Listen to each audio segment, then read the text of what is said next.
If you're a podcast host, listen up, this one's for you. My name is Allie Jackson. I'm the host of Finding Mr. Height, a dating and relationship podcast that I've been doing for 4 years now, sharing my positive and practical approach to dating that's built on my own life experience. And I wanted to share another experience that I've had, my secret behind monetizing my show. It's called Red Circle, and I was just telling my colleague about how much I love their platform. With Red Circle, not only am I getting a seamless hosting experience, but I also love the support I receive in ad sales. It's not just typical ad sales either. It's targeted opportunities based on my show and my life. And the platform is super simple. You just set your preferences and Red Circle matches you with sponsors that align with your show. You can vet every opportunity and their platform gives you great analytics. More recently too, my Red Circle team has brought me opportunities outside of my podcast on social media to really augment the podcast partnerships, bring them full circle. I just can't recommend them enough. If you want to give it a try, go to redcircle.com to get your free trial. That's redcircle.com for a free trial.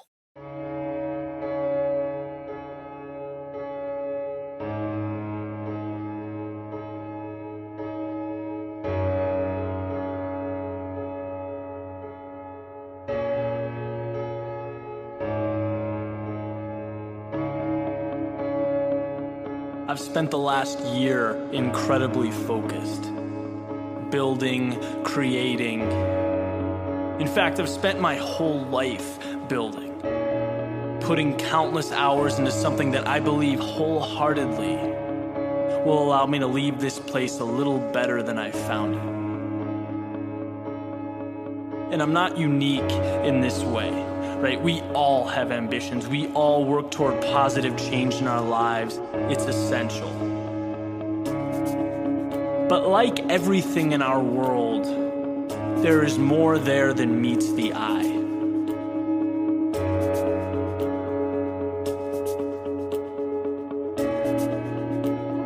Last weekend, I decided to head over to the beach. Summer's turned to fall. I wanted to get one last trip in, kind of bring closure to an amazing summer. And I was walking around and came across a sandcastle, standing in beautiful detail, seemingly untouched by human hands after being completed, yet slowly deteriorating from the elements.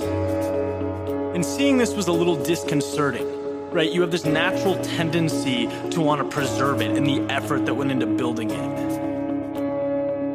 But the more and more I thought about it, the more it occurred to me that the true beauty of it all is not in the sandcastle. It's not in the towers sculpted to perfection or the meticulously carved out doors, windows, and bridges. They are only symbolic. We don't live for the final product. We live for the journey, the adventure, the joy of the process, tackling the unknown and turning it into something of beauty. That's why we get up every day. That's why landscapes, oceans, and skylines run away with our imagination. They're representative of what makes us feel alive. Sometimes it becomes extremely easy to forget that. The degree, the championship, the executive position, these things we seek, they are validation, right? But they are not life. What you do every day is life. How you turn ordinary things into extraordinary things, cherish the time you spend. There is nothing of greater importance. Sandcastles will not stand forever. The tide, the wind, a million things will assist in bringing the sand back to its original form. Just like us, its time is finite. But the joy of creating such a masterpiece can never be lost. That's why we build. It's why we create.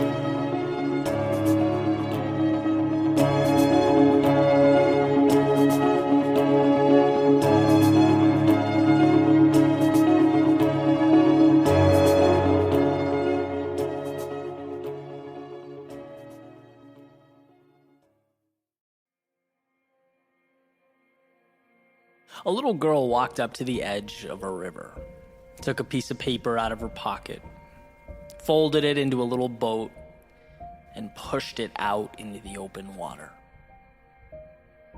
The little boat made its way with the current, kind of unsure where it would take him or what it would ultimately mean. And for days he felt helpless, lost.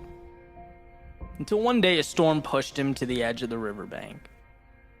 A man picked up the little boat and began examining it. "Is this my home?" asked the little boat. "Well, wouldn't you be the only one who knows the answer to that?" the man asked. "I suppose so," said the boat. It doesn't feel like home." So the man nodded, started to put the boat back in the water, before the little boat cried out, "Wait, I don't want to go back in the water. I'm scared, I'm lost, I'm alone."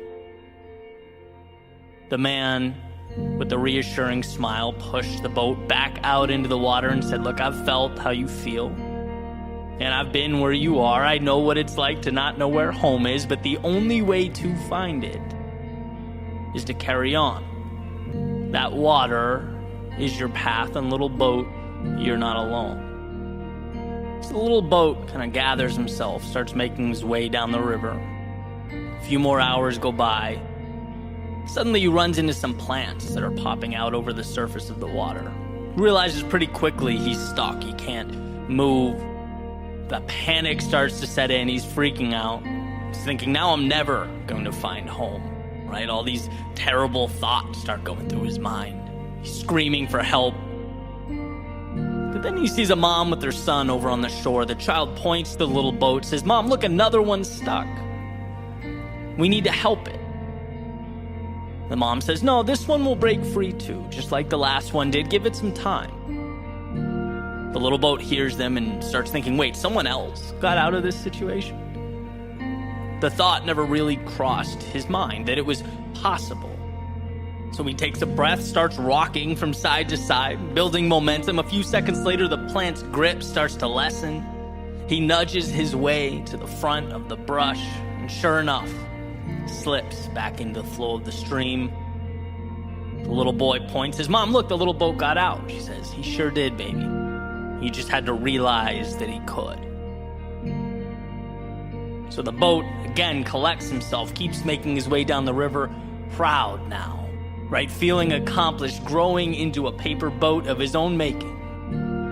When sure enough, that wind shifted direction. Suddenly, he's not able to go where he wants to go, starts drifting towards the muddy riverbank. How could this be happening again, he thinks to himself. But see, that little boat had started to learn a thing or two about life. That it wasn't all smooth sailing, that it would present its obstacles. But that contained within that little paper sea vessel was far more power than he knew. So he unfastened the excess paper on the back and the sides of the boat and created a little sail, and at first nothing happened. He waited. Knowing that this was it, this was make or break for him, he adjusted one more time. He could see the shore, feet from where he was. And then suddenly he felt himself turn. The boat started making its way back downstream. Against all odds, he had managed to get back on track. And he was so excited about this that he didn't even notice the water had cleared out and led him to this giant opening. It took him a second to adjust, but when he did, he saw boats of all shapes and sizes, from paper to the largest boats he'd ever seen. So he went up to the first one he saw, a little red and white canoe drifting around. He said, "I can't even believe this. You have no idea what I went through to get here. I almost landed in the wrong place. Then I got stuck in some brush. I thought it was over for me. Then to top it all off, I started drifting towards the muddy riverbank, and I barely adjusted course. I'm talking seconds." The red and white canoe smiles and says, "Well, so did I." And that's just it. That's the magic of this place. You can't even get here until you learn that the wrong stops are inevitable, but that they don't define you, that you have the strength to keep searching, until you learn that you have the ability to get yourself unstuck, that life's setbacks aren't forever, and that you can find a way. until you learn that some things you can't control, but how powerful are the ones you can. As the saying goes, you can't change the wind, but little boat, you can always adjust your sails. These are the things we all had to learn. Little boat looks at him and says, but how was I supposed to know that? That I wasn't the only one? Well, that's the thing. You don't really find out until you arrive. I guess it's just one of those funny aspects of life. Well, I'm going to tell the world, said the little boat, that no one is alone. That we all get off at the wrong stops. That we all get stuck. That we all have to adjust course, but the trick is to keep sailing downriver, no matter what. Keep sailing downriver. I'm going to tell everyone that they are not alone. That's a brilliant idea, said the red and white canoe. Now come on, I'll show you around. You're gonna really like this place.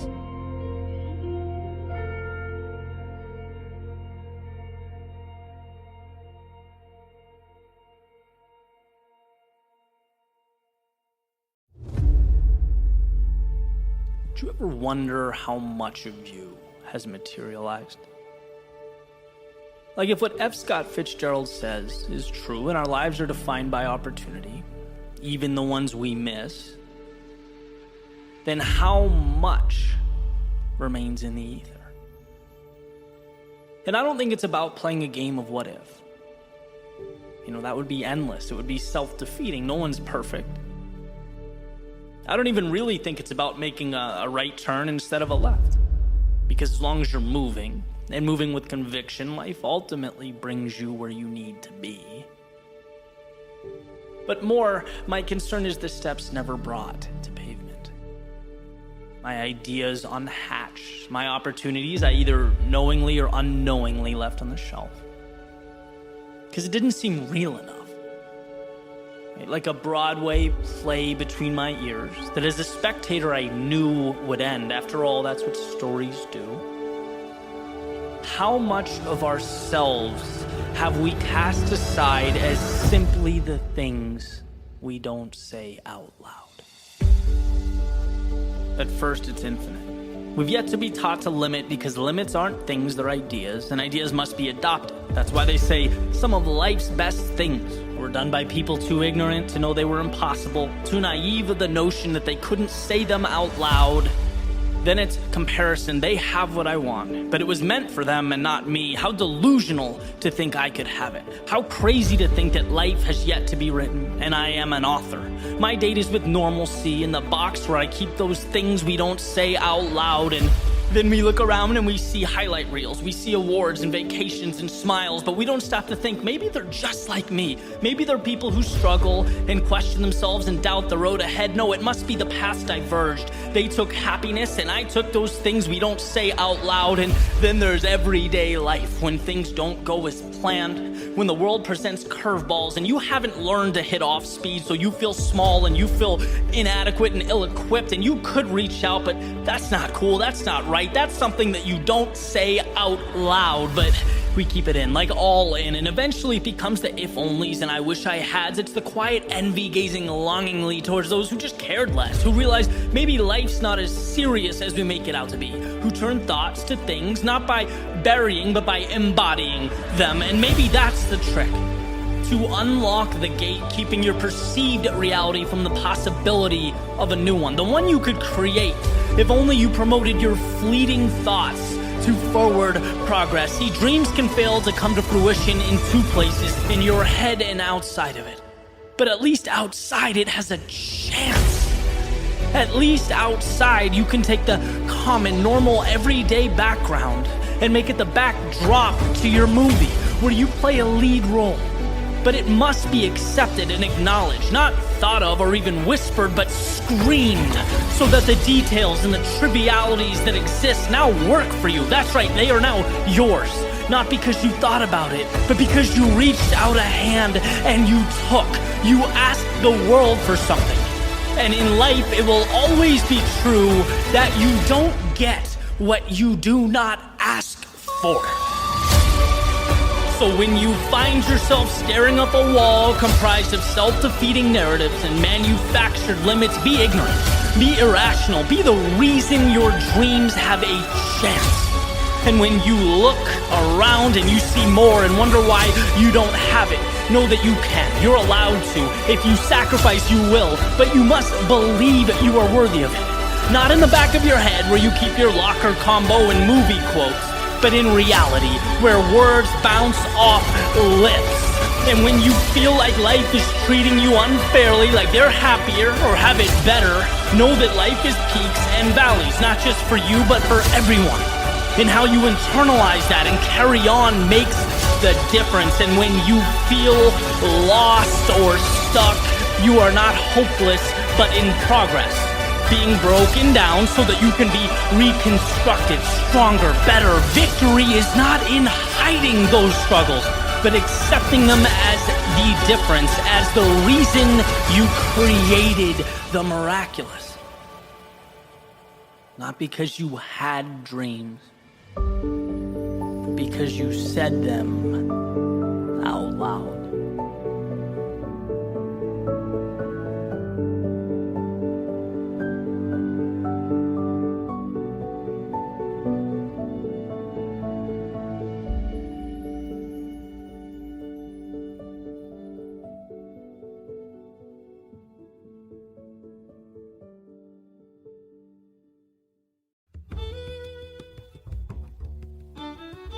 For a handful of years, I'd made this annual trip to the desert in Utah.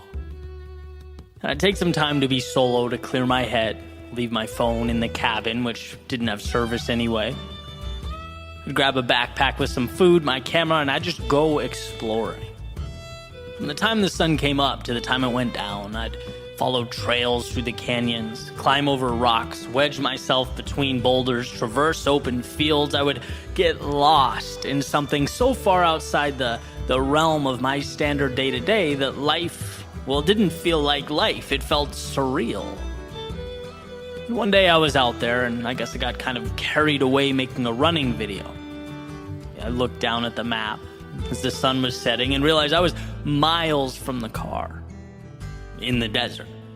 Not a good place to be. And this panic set over me, right? It was a mix of fear and annoyance with myself for letting something so stupid happen. This is precisely the vulnerability that the routine of our day-to-day lives seeks to mitigate. This is Society 101. We pay taxes and stop at red lights in exchange for the certainty that we won't die in the middle of a random desert. But hey, look, life comes at you quickly. Suddenly, that safety net wasn't there to protect me. Now what? I started running in what I believed to be the general direction I came from. Backpack full of camera gear and empty water bottles bouncing up and down with each step. My heart was pounding so fast that it felt like a movie. It didn't feel real, and as the sun lowered itself behind the mountains, I wasn't quite sure what it would leave for me. Look, we know obstacles hurt, but the unknown really hurts. In the sky, it turned this beautiful blue, purple, otherworldly color. I guess it was the landscape saying goodbye before it faded to black. And I knew it would be black, like can't see the hand in front of your face black. And as I continued on, the night sure validated my concerns. I had to stop running. I had to walk because I could no longer see the bushes and rocks I was stepping over. Eventually I paused for a second, reeled myself in, put my hands on my hips, sighed, looked up. Noticed something I never really had before. The sky. Well, that makes zero sense, one might think, considering I'm a human being and I live on Earth where there's very clearly a sky, but no, not like that. Not like Utah desert sky. 1 trillion tiny candles that felt so real that I felt for the first time nothing separated them from me. I was a part of it. I was immersed in a blanket of stars. If I could live for 20-something years and never see that, imagine the smaller miracles I've been blindly dancing around. Imagine the beauty that isn't hanging directly over my head. It was out there, and I vowed from now on I'd find it just like this path home, but hey, let's start there. And perhaps in the moment was that I felt part of something bigger than my mini crisis. Or maybe it was because common sense had finally set in. But I got this feeling of calm. By momentarily losing myself in the stars, I came back down to earth. I understood everything would be okay, that worst case, I'd just pace back and forth until the sun came up. I mean, sure, it wasn't 100% everything would be fine, but is it ever? I proceeded to walk forward, eyes fixated on the ground in front of me, using the screen on my camera as a guiding light. Perhaps this wasn't the right path, but at this point it was the one I had committed to. Some time went by, and I saw in the distance what I was pretty sure was either a cell phone or a flashlight, which I know, what a concept. I followed it, more sure of myself with each step forward, eventually passing a sign indicating that the trailhead was 1/4 mile in the same direction. I paused again and smiled to myself.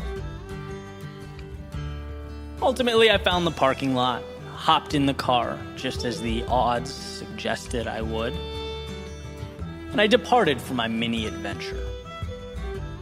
As I was driving back, windows down, headlights cutting through the darkness, the only sound, the tires making their way over the gravel below, I sat there thinking and realized I actually felt sad. Felt like I wasn't ready to depart that little journey. That I needed that uncertainty in my life. I needed to conquer something new. I thought about the abrupt panic, the wolves, rattlesnakes, and scorpions that danced around in my head. And how such a small, almost laughable step outside of my comfort zone felt like a tremendous leap. I guess our most important moments come when we least expect them. And while I learned a lot about myself that night, I learned that there will be times we find ourselves wandering through the darkness of life, maybe ill-prepared, angry at ourselves for not foreseeing that things would unfold the way they did. But these obstacles are most likely solvable and small in the grand scheme of things, and that's not even the most important part. They are the gateway into our souls, into the ecstasy and the adventure that live outside the confines of parameters and checklists and routines. They remind us to look up and see what really matters, to peel back the manufactured must-haves we erroneously bow down to. I had to live that moment to understand what it meant, to see that the things we most fear are the things we most need. That real dreaming, it happens when we're awake, and that anytime you feel abandoned or lost or alone, look up at that blanket of stars. Realize they're not against you, but a part of you. A beacon of hope along the way. And know they can't promise you answers or guaranteed outcomes. But I can promise you, you wouldn't want that anyway.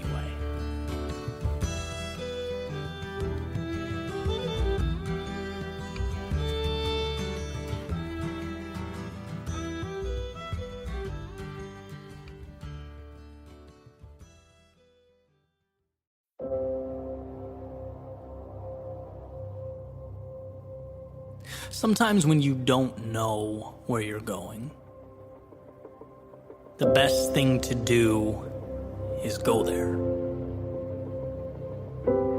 A wise man once stated that an object at rest stays at rest. And while his rationale is a little different than mine, I'm going to borrow from his premise. Right? Because when you move, even if you don't know where you're going, you put yourself on a collision course with something. You put into existence an entity to react to. Some call it destiny. Others call it fate. I call it simply initiative. Because if your journey is hypothetical, you have nothing to celebrate nor correct. A sailboat can adjust its sails once it leaves the harbor, right? It can learn from and manipulate its surroundings, make sure it arrives at a destination, right? It learns and adapts along the way. But from the harbor, it speculates. It expounds upon a path that might be straighter, might be faster, might be more thought out and tied together than the crazy sailors who took off for the horizon, but in actuality, it goes nowhere. In the real world, it is stagnant, and I could be wrong, but I'd make the argument 10 out of 10 times that the real world is where we want our results. And my proof? Well, a journey that started with insurance and evolved into music and songwriting and audio production, then video production, then creative writing, then a sweet spot that kind of combined everything. A spot that didn't make its way to my inbox with an exact address. A spot that required a lot of failure and lessons learned and disappointment, but man, more than that, so much fun. Right, my proof is sitting down right now in real time, letting my fingers create a bridge from nothing to something of value. By the way, after sitting here staring at a blank screen for hours, it's just starting. Could I be wrong? Could I screw up? Could I wildly miss the mark? Yes. In fact, it happens more than I'd like to admit. But here's the beauty, even if I am wrong, I now have something to work with. Something has been brought into existence. And well, that means I'm officially further along than I once was. And I've heard over and over again that there is no perfect moment, that you have to just go. And the idea, it makes sense. It's impossible not to understand, but it's one of those things that until you feel it, doesn't mean anything. How can you miss something you've never experienced? Well, to put it in a way that helped me understand, you aren't going because, what do you have to lose? You're going because everything is to be gained. The answers that you pick up along the way, like a little coins you pick up in Super Mario, right? You have to start collecting pieces of a puzzle that you can then arrange. I truly believe that one of the most important ideas we need to hold on to moving forward is personal agency, self-belief. And I say that because I feel like I'm watching it slip. There are cases where we literally don't know or understand that it's within our own ability and control to change our lives. No person or group or letter in the mail is going to come along and green light your idea. In fact, you might not even really know what your idea means or how it will look. And that's not only okay, it's amazing. It's the marble that you get to chisel away at to create something.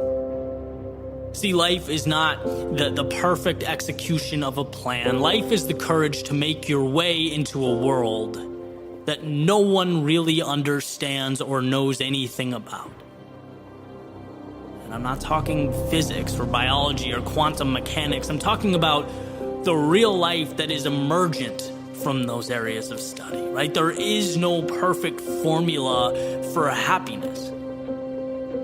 But it will always be true that immobility or standing still is antithetical to progress. And there is plenty of data that supports the idea progress equals happiness. We want to move towards something. So that's what this is about, right? Here's to not being scared of what we don't know. Because somewhere in the realm of what we don't know exists what we need most.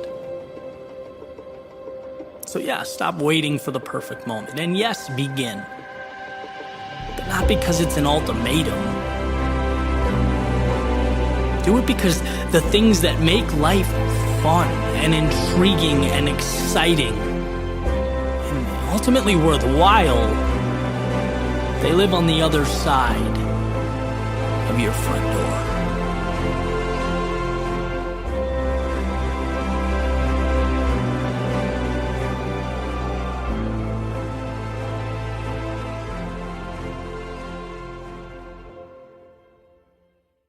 If you're a podcast host, listen up, this one's for you. My name is Allie Jackson. I'm the host of Finding Mr. Height, a dating and relationship podcast that I've been doing for 4 years now, sharing my positive and practical approach to dating that's built on my own life experience. And I wanted to share another experience that I've had, my secret behind monetizing my show. It's called Red Circle, and I was just telling my colleague about how much I love their platform. With Red Circle, not only am I getting a seamless hosting experience, but I also love the support I receive in ad sales. It's not just typical ad sales either. It's targeted opportunities based on my show and my life. And the platform is super simple. You just set your preferences and Red Circle matches you with sponsors that align with your show. You can vet every opportunity and their platform gives you great analytics. More recently too, my Red Circle team has brought me opportunities outside of my podcast on social media to really augment the podcast partnerships, bring them full circle. I just can't recommend them enough. If you want to give it a try, go to redcircle.com to get your free trial. That's redcircle.com for a free trial.